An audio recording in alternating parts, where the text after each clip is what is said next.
Et bonsoir tout le monde, enfin bonjour, j'espère que vous allez bien. Aujourd'hui, on se retrouve pour débriefer le match qui s'est déroulé samedi à 17 h contre Rennes, voilà, qui s'est soldé par un nouveau match nul.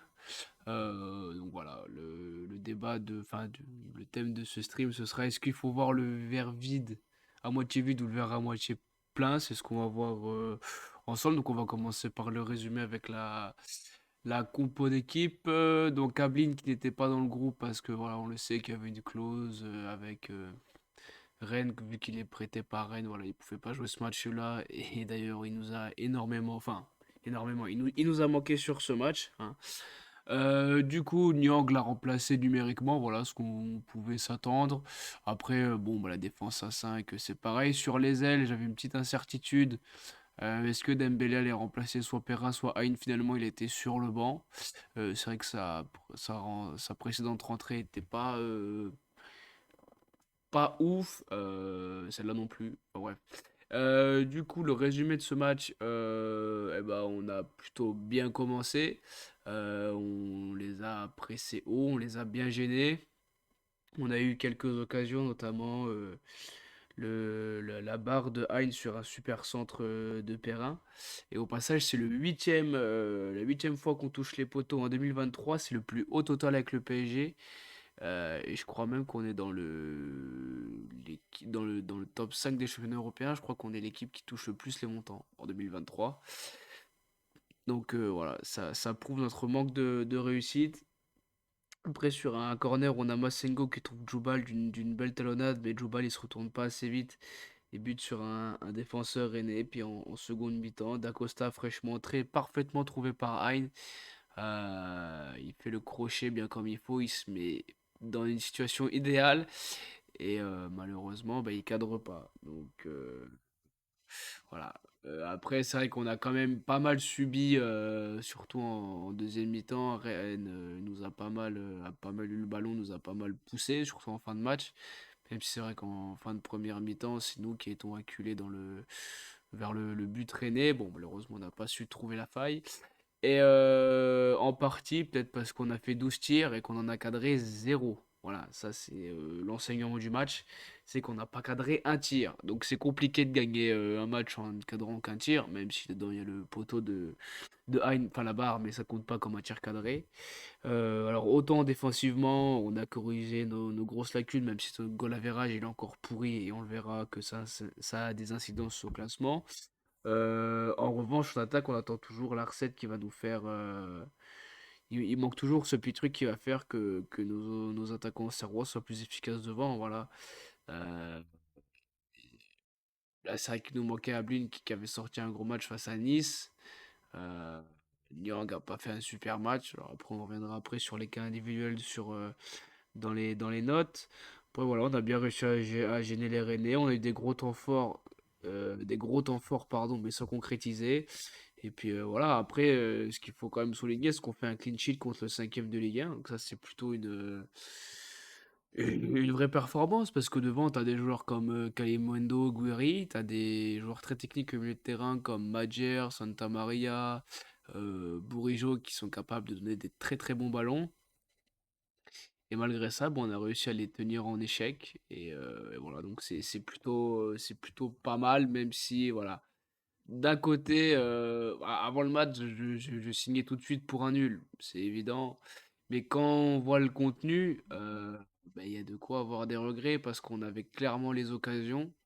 Rennes n'a pas eu de si grosses occasions que ça. Le peu que c'était pas vraiment dangereux, à part peut-être une ou deux où Radou, encore une fois de plus, il a fait le taf. Voilà. Après, bon, voilà. Faudra se contenter du match nul. Maintenant, on va passer aux notes des joueurs. Alors, au niveau des notes, plutôt bon dans l'ensemble. Radou, top parce qu'il fait son match. Mensa, top également parce qu'il était de partout sur le côté gauche. Il a vraiment une grosse débauche d'énergie. Pour moi, enfin, c'est l'homme du match. Et il a vraiment été présent du début jusqu'à la fin et de partout. La défense, Touré, Djoubal, Raveloson, bon match. Voilà, ils ont fait leur taf. Voilà, rien à rajouter. Zedaka aussi, même si je l'ai trouvé un peu en dessous de Mensa. Mais c'est vrai que Mensa a vraiment livré un gros match, mais ça reste un bon match. Idem pour Touré, Massengo et Hein qui ont fait également un bon match. Massengo un peu en dedans, mais j'ai quand même trouvé intéressant. Voilà, Perrin, j'ai mis match correct parce que pour moi, alors même s'il aurait pu être passeur décisif sur la barre de Hein, voilà, j'attends qu'il soit plus décisif. Et malheureusement, ça n'a pas été le cas. Et Niang, j'ai mis match insuffisant parce que, alors oui, enfin, j'ai vu sur les réseaux, il y a vraiment deux clans. Alors il y a la team Niang et la team pas Niang.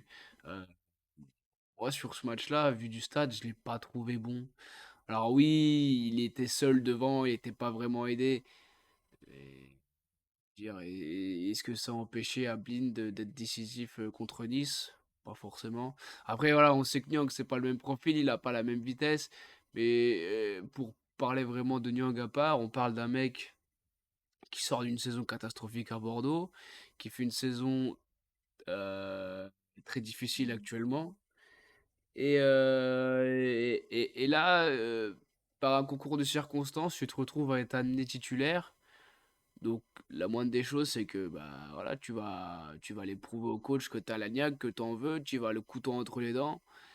Et là, au final, c'est pas ce que j'ai vu. Alors oui, c'est pas un joueur qui triche, mais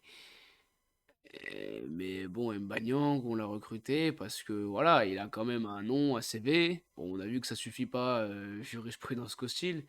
Mais voilà, moi je suis déçu du match de Nyang.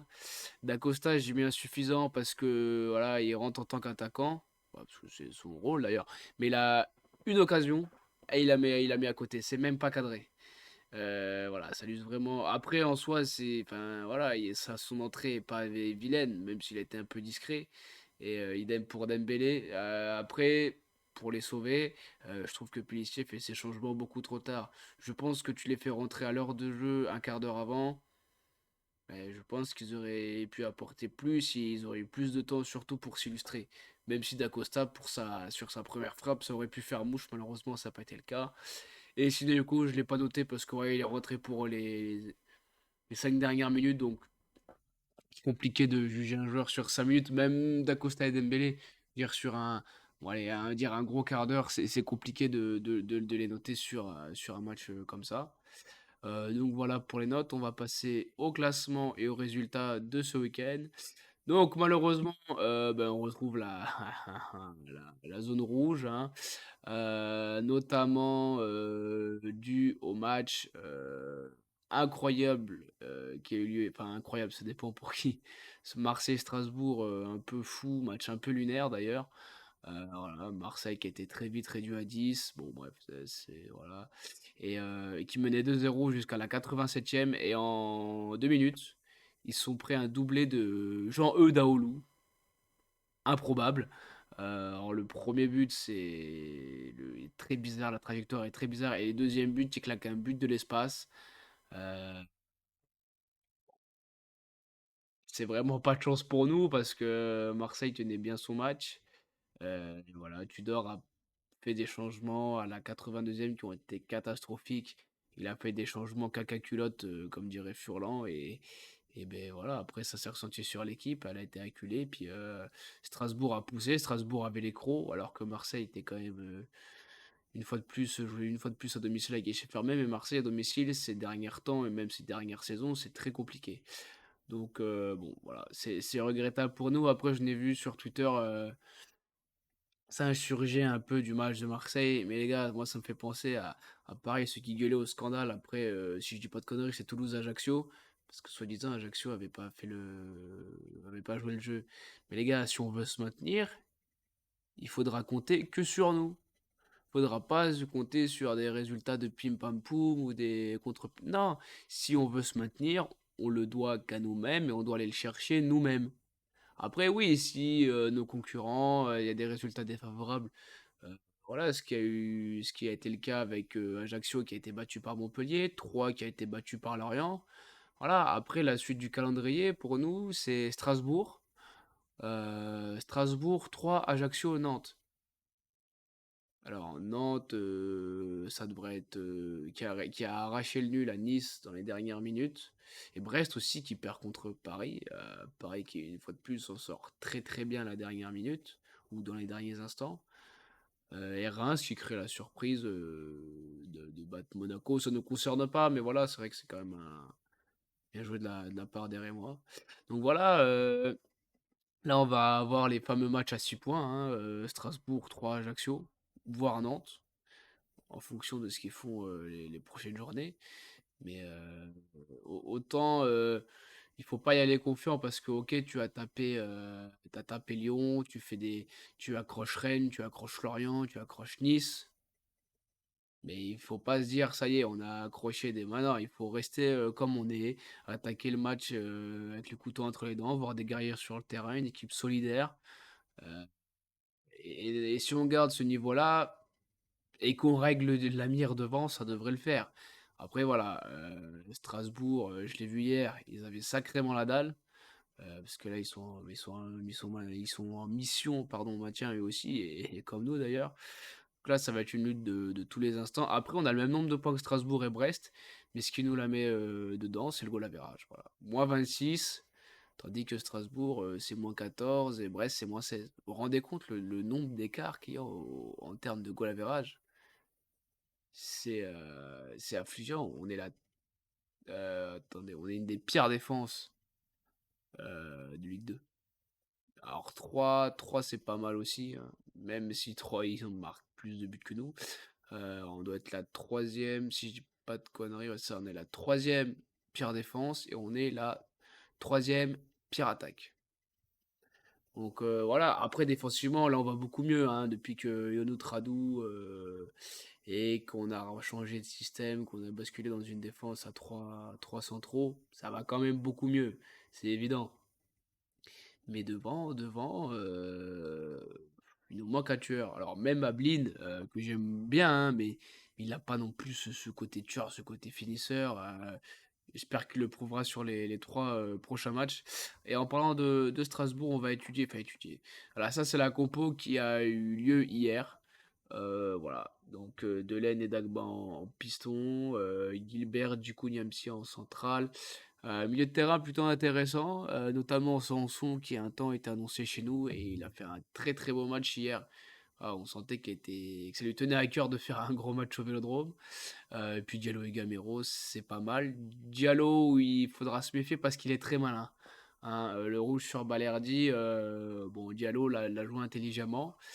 Mais sur le banc, il y a du bon monde, hein. Il y a du Perrin et du Sissoko, même Persic, Motiba. Donc voilà. Et puis Antonetti en tant que coach. Donc voilà. Et puis Sels dans les buts, qui est quand même un bon gardien, même si hier il a pas eu grand chose à faire. Donc voilà. Voilà cette équipe de Strasbourg.